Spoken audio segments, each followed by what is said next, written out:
Weather forecast.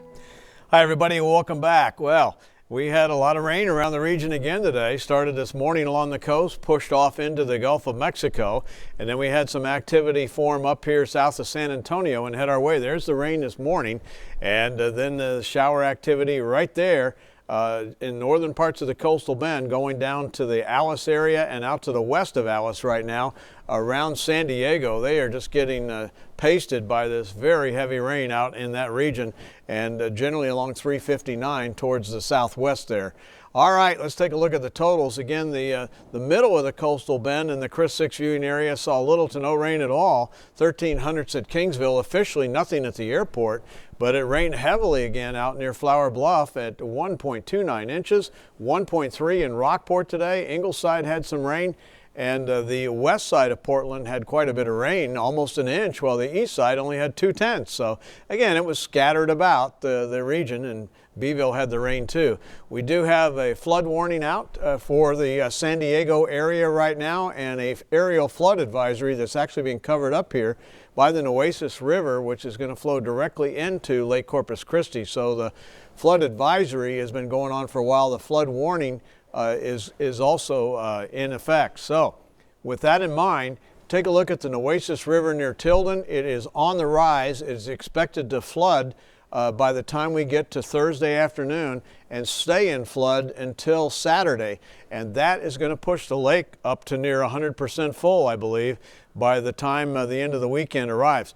A month ago, early August, 44%. That's what Lake Corpus Christi was. Today it's 80% and rising, and our combined system capacity is up over 10%. Remember, we were headed for stage 2 water restrictions at 35%. That never happened, as Mother Nature took charge of our water supply, and we're at 47.4% and rising right now, and that could easily go to 50% here this month and get us out, hopefully, of stage 1 water restrictions. Who's using water anyway with all the standing water we have? We managed 88 today, no rainfall officially, and less than an inch below a normal on our deficit for the year. 85 right now here, 87 in Freer, just 86 in San Diego, and the satellite and radar shows we still have moisture in the air and a weak frontal boundary up to the north.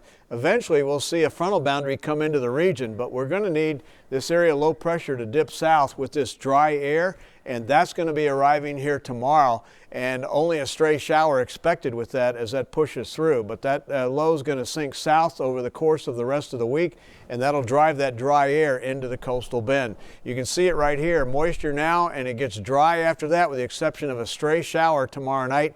Let me show you that stray shower real quick, and again you can see a lot of clouds here overnight and in the morning, and then again only a stray shower to isolated shower expected along this frontal boundary about 8 o'clock tomorrow night in our northern counties. That pushes on through, and then we are done with the rain. The tropics, most active part of the season's coming up on the 10th, and we're almost there, but we don't have anything to worry about in spite of a trio of areas out in the Atlantic, including Danielle and Earl. All right, nothing's going to affect the United States nor us.